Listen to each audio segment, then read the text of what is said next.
สวัสดีครับกลับมาพบกันอีกแล้วนะครับกับช anel กินได้อร่อยด้วยเดี๋ยววันนี้เราจะมาทำแกงส้มผักรวมกันครับก่อนอื่นเราก็มาดูส่วนผสมทั้งหมดกันเลยนะครับวันนี้ผมก็จะมีเป็นผักหลายอย่างเลยครับไม่ว่าจะเป็นผักกาดขาวหัวไชเท้าผักกวางตุ้งดอกกระหล่ำพริกแกงส้มปลานิลครับวันนี้ผมได้ปลานิลมาตัวค่อนข้างใหญ่ครับแล้วก็วันนี้ผมใส่เป็นกุ้งสดด้วยครับเสร็จแล้วเราจะปรุงรสด้วยน้ำมะขามเปียกน้ำปลาแล้วก็น้ำตาลทรายครับโอเคครับเดี๋ยวเรามาเริ่มลงมือทำกันเลยครับก่อนอื่นก็ผักต่างๆครับเอามาหั่นเตรียมให้เป็นชิ้นขนาดที่เราต้องการเลยนะครับอย่างหัวไชเท้าที่ผมก็หั่นชิ้นประมาณนี้ครับแล้วก็ดอกกระหล่ำครับผักนี่เราเลือกปรับเปลี่ยนใส่ได้ตามความชอบเลยนะครับใครชอบทานผักอะไรนี่ไม่ตายตัวนะเราเลือกใส่ได้เลยครับ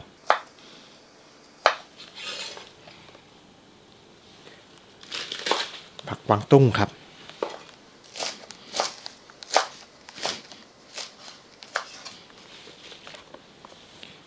ผักกาดขาว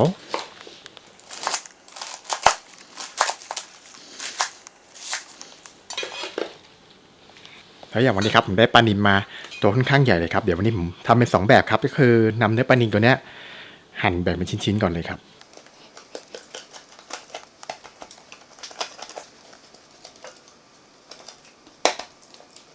เสร็จแล้วก็มาลงมือทำกันเลยครับตอนนี้ผมก็ตั้งน้ำร้อนไว้จนเดือดจัดได้ที่แล้วครับ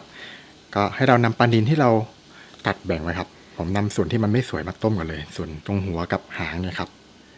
นำปลานิลมาต้มในน้ำเดือดครับต้มให้เนื้อปลานิลเขาสุกเลยนะครับเดี๋ยวเราจะนำเนื้อปลานิลตัวนี้ไปโขลกรวมกับน้ำพริกครับเนื้อปลานิลตัวนี้จะช่วยทำให้แกงส้มของเรามีความเข้มข้นแล้วก็หวานอร่อยมากยิ่งขึ้นครับแล้วก็ส่วนที่เหลือครับตัวนี้ผมจะ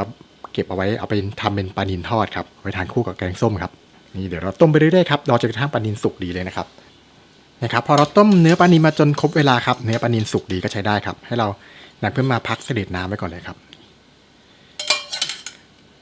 เสร็จแล้วน้ำซุปส่วนนี้ครับอันนี้ใครจะใช้เป็นน้ำซุปตัวนี้ต้มในส่วนของแกงส้มเลยก็ได้ครับหรือว่าใครจะเปลี่ยนก็ได้นะครับนี่แล้วแต่ความต้องการนะส่วนตัวผมใช้น้ำซุปตัวนี้เลยครับเพราะว่ามันจะมีรสชาติความหวานของปลาอยู่ในน้ำอยู่แล้วครับแล้วก็ตักพวกไข่หรือว่าฟองต่างๆให้มันลอยส่วนเกินทิ้งเอาไปก่อนครับเสร็จแล้วก็ผมจะใส่หัวไชเท้าลงไปต้มก่อนเลยครับเพราะว่าผมอยากให้หัวไชเท้าออกนิ่มๆหน่อยครับแล้วก็ต้มรอไปก่อนเลยระหว่างที่เราทำอย่างอื่นนะจะได้ไม่เสียเวลาครับถ้าเกิดใครใส่พวกผักแข็งๆอย่างเช่นหัวไชเท้าแครอทอะไรพวกนี้จะนำมาต้มให้สุกนุ่มก่อนอย่างผมก็ได้เลยนะครับแล้วก็ต้มไฟกลางๆทิ้งไว้ก่อนเลยครับเดี๋ยวระหว่างนี้เราก็ไปเตรียมในส่วนอื่นกันต่อเลยนะครับเสร็จแล้วก็นำเนื้อปลาที่เหลือมาทอดเลยครับอันนี้ผมก็ตั้งกระทะน้ำมันวอร์มจนกระทะน้ำมันร้อนจัดแล้วครับแล้วก็เนื้อปลาที่เราแบ่งไว้ครับเนื้อปลานี้ก่อนที่เราจะทอดก็ให้เราโรยเกลือสักนิดหนึ่งนะครับเพื่อให้เนื้อปลาพอมีรสชาติครับเนี่ยโรยเกลือไปทั่วๆสักเล็กน้อยพอครับอย่าไม่ทั่วเลยนะแล้วก็อย่าลืมซับน้ำออกให้หมาดก่อนด้วยนะครับเวลาที่เราทอดน้ำมันจะได้ไม่ระเบิดหรือกระเด็นมากเกินไปนะครับเขากะแค่พอมีรสชาติติดเนื้อปลาก็พอครับแล้วก็น้ำมันร้อนจัดครับวอร์มให้น้ำมันร้อนจัดเลยนะครับเราจะทอดปลามาได้ฟูกรอบน่ารับประทานครับแล้วก็ปลาครับใส่ลงไปทอดได้เลยระวังน้ำมันกระเด็นนะครับ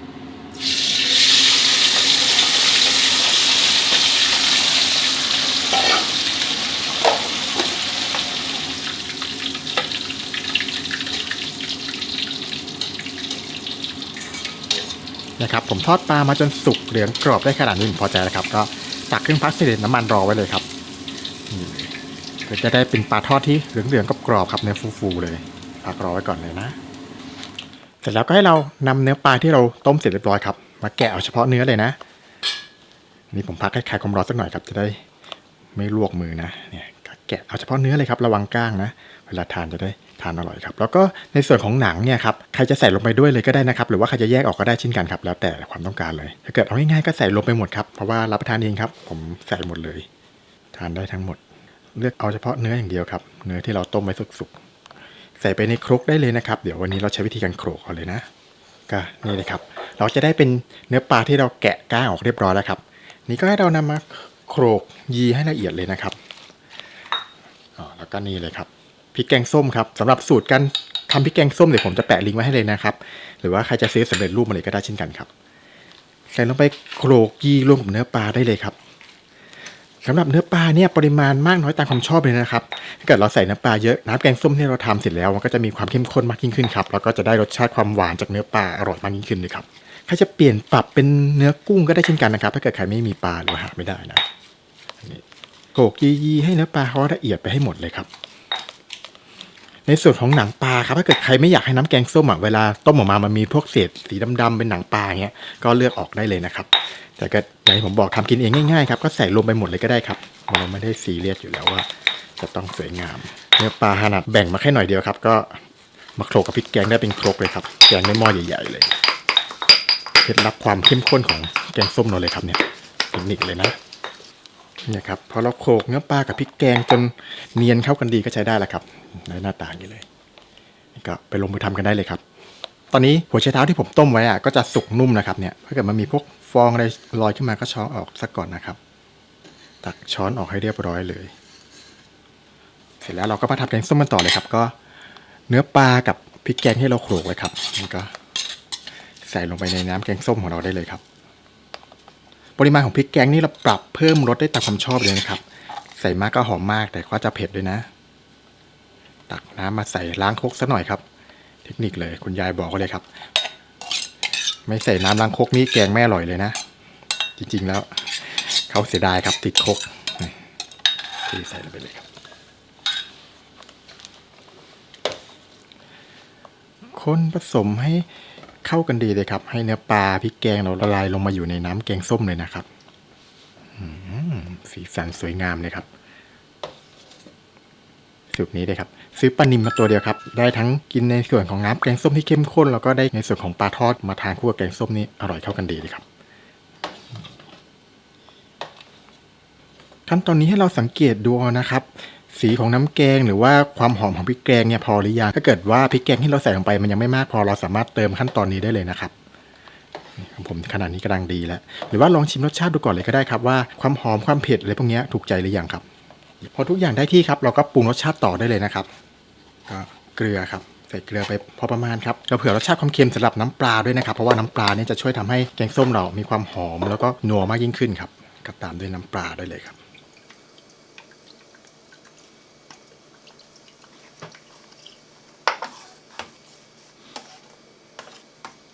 เสร็จแล้วให้เราลองชิมรสชาติความเค็มที่เราปรุงไปก่อนนะครับนี่จะเป็นเทคนิคเลยนะจะทำให้เวลาที่เราปรุงแกงส้มเราปรุงรสชาติได้กลมกล่อมง่ายยิ่งขึ้นครับให้เราชิมรสชาติความเค็มให้พอดีก่อนลองชิมดูก่อนนะครับ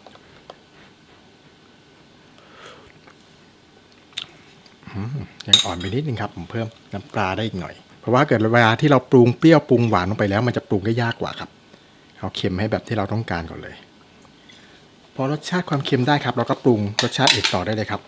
อย่างความหวานเนี่ยผมใช้เป็นน้ำตาลทรายครับเพราะว่ามีคนถามมาบ่อยๆว่าถ้าเกิดเราหาน้ำตาลปี๊บไม่ได้ใช้น้ำตาลทรายได้ไหมใช้ได้ครับใช้แทนกันได้วันนี้ก็เลยทำสูตรที่ใช้น้ำตาลทรายครับจะได้ทำตามกันง่ายๆนะครับเผื่อคนอยู่ต่างประเทศอะไรเงี้ยไม่สะดวกหาน้ำตาลปี๊บนี้ครับก็ใช้น้ำตาลทรายแทนเลยรสชาติความเปรี้ยวครับใช้น้ำมะขามเปียกครับวันนี้ผมใช้เป็นสำเร็จรูปนะครับก็สะดวกหน่อยหรือใครใช้แบบที่ต้มเองได้ยิ่งดีครับตัวนั้นก็อร่อยเลยปรุงคร่าวๆประมาณนี้ก่อนครับเสร็จแล้วก็ลองชิมรสชาติดูใหม่ครับ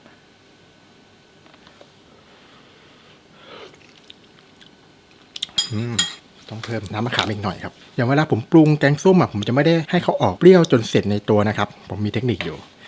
เดี๋ยวตอนท้ายเลยครับทำให้แกงส้มเรารสชาติมันเรียกว่าไงมันจี๊ดขึ้นมาเลยครับมันจะอร่อยมากยิ่งขึ้นเลยขอชิมอีกทีครับ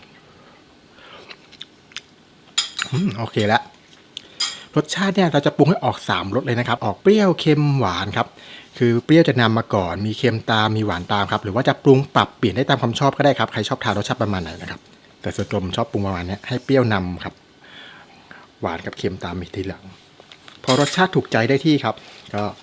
ผักที่เหลือครับเราใส่ลงไปได้เลยผักที่เราใส่นี่ก็ปรับเปลี่ยนเพิ่มรสปริมาณได้ตามความชอบนะครับไม่ว่าจะเป็นชนิดผักหรือว่าปริมาณนะอย่างที่บ้านผมชอบทานผักเยอะๆครับก็ใส่เยอะหน่อย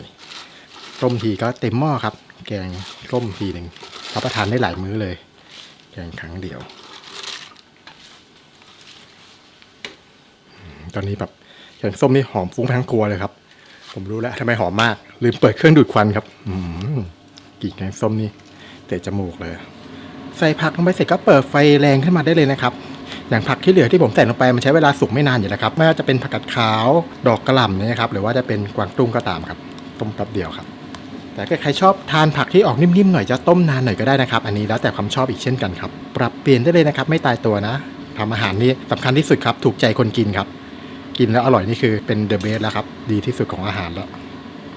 อย่างแกงส้มที่เราทำอย่างนี้ครับเราใส่เนื้อปลาลงไปอยากจะช่วยทำให้แกงส้มเรารสชาติมันกลมกล่อมในหน้ายิ่งขึ้นนะครับคือเวลาที่เราแกงเนี่ยเราไม่จำเป็นจะต้องปรุงมากหรือว่าใส่ชูรสอะไรเพิ่มเลยนะครับแต่ถ้าใครต้องการใส่เพิ่มนี่ไม่ผิดนะครับปรับเปลี่ยนได้ตามความชอบนะครับแต่ต้องการเลยอย่างผมนี่ก็แค่นี้ก็อร่อยแล้วครับอย่างพริกแกงส้มเนี่ยครับเขาก็จะมีกะปิอยู่ในตัวแล้วแต่ถ้าเกิดใครอยากให้มันเด่นขึ้นมาหรือว่าซื้อมาจากตลาดเนี่ยมันยังไม่ค่อยหอมอ่ะเราสามารถใส่กะปิเพิ่มลงไปได้นะครับในแกงส้มนะแต่อย่างสูตรของผมใส่อยู่ในพริกแกงอยู่แล้วครับมันก็จะหอมพออยู่แล้วใส่ผักลงไปเสร็จทุกอย่างเริ่มร้อนลองชิมรสชาติดูอีกครั้งนะครับเพราะว่าผักที่เราใส่ลงไปอ่ะปริมาณค่อนข้างมากครับน้ำแกงส้มที่เราปรุงไว้รสชาติมันอาจจะจืดเกินไปได้ครับชิมดูโอเคเลยครับหอมหวานกลมๆครับมีเปรี้ยวมีเค็มตามครับอร่อยเลยต้มให้น้ำแกงกลับมาเดือดจัดก่อนเลยครับให้ผักสุกดีด้วยนะนี่ผมใช้ไฟแรงเลยนะครับบอกเลยครับเมนูแกงส้มเนี่ยอากาศที่เย็นๆอย่างเงี้ยครับได้แกงส้มร้อนๆกับข้าวสวยร้อนๆสักจานเนี่ยครับฟินสุดๆเลยพอทุกอย่างร้อนแล้วเดือดดีครับแล้วก็สังเกตว่าผักสุกได้แบบที่เราต้องการครับก็กุ้งสดครับใส่ลงไปเลยเราใส่กุ้งที่หลังสุดได้เลยนะครับเพราะว่าใช้เวลาไม่นานครับกุ้งต้มแบบเดียวก็สุกแล้วใส่กุ้งลงไปเสร็จก็อย่าเพิ่งไปคนหรือขยับมากครับปล่อยรอไว้สักครู่เลยครับเขาเริ่มร้อนแล้วสุกขึ้นมาเลยน้ำแกงกลับมาเดือดครับแล้วก็คนๆสักหน่อยได้เลยครับเสร็จแล้วในส่วนของปลาทอดเนี่ยครับใครจะใส่ลงไปต้มกับแกงส้มก็ได้นะครับหรือว่าจะใส่แยกเป็นชามๆก็ได้อย่างส่วนตัวผมจะใส่แยกเป็นชามครับเพราะว่าปลาที่เราทอดไว้มันจะได้มีความกรอบอร่อยอยู่ครับไม่เละไปกับน้ำแกงหมดนะต้มมาครู่เดียวครับกุ้งสุกก็ใช้ได้นะครับปิดเตาได้เลยเสร็จเรียบร้อยแล้วครับ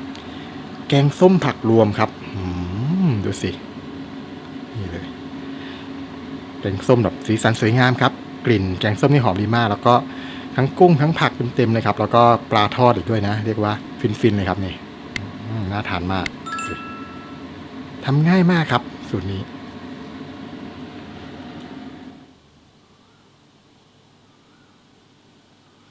ก็นี่เลยครับเสร็จเรียบร้อยแล้วแกงส้มผักรวมเราครับดูสิแกงส้มแบบสีสันสวยงามครับหน้าตาดูน่ารับประทานสุดๆเลยเดี๋ยวเรามาตักเสิร์ฟกันเลยครับ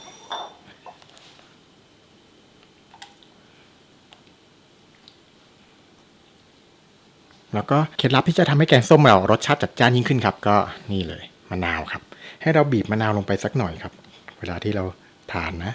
ใครจะบีบใส่ชามอย่างนี้ก็ได้ครับหรือว่าจะบีบใส่ลงไปในหม้อก็ได้เช่นกันนะครับถ้าเกิดทำไม่ได้เยอะแต่ผมทำหม้อใหญ่ครับรับประทานหลายมื้อก็จะแบ่งบีบเฉพาะใส่ชามคนให้เข้ากันสักหน่อยครับแล้วก็ปลาทอดของเราครับใส่ลงไปเลยสิเท่านี้แหละครับเสร็จเรียบร้อยแล้วแกงส้มผักรวมครับสิแกงส้มสีสันสวยงามมากครับหน้าตานี่น่าทานสุดๆครับขอลองชิมรสชาติดูหน่อยครับใส่มะนาวแล้วเป็นไงบ้างชิมดูนะ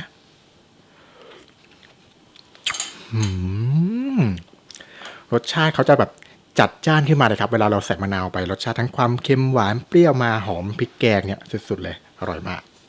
เท่านี้นะครับทำง่ายมากนี่เลยแกงส้มผักรวมปลานิลทอดน่าทานสุดๆเลยครับก็ลองนำไปทำตามกันดูนะครับเพียงแค่เรามีเทคนิคเล็กๆน้อยๆแกงส้มที่เราทำเสร็จแล้วจะได้รสชาติที่อร่อยจัดจ้านหน้าตาดูน่ารับประทานมากยิ่งขึ้นเลยครับขอบคุณที่ติดตามรับชมนะครับถ้าเกิดชอบก็อย่าลืมกดไลค์กดแชร์กด Subscribe แล้วก็อย่าลืมกดกระดิ่งไว้ด้วยนะจะได้ไม่พลาดคลิปใหม่ๆของเราสำหรับวันนี้เดี๋ยวผมขอตัวไปก่อนไว้เจอกันคลิปหน้าสวัสดีครับ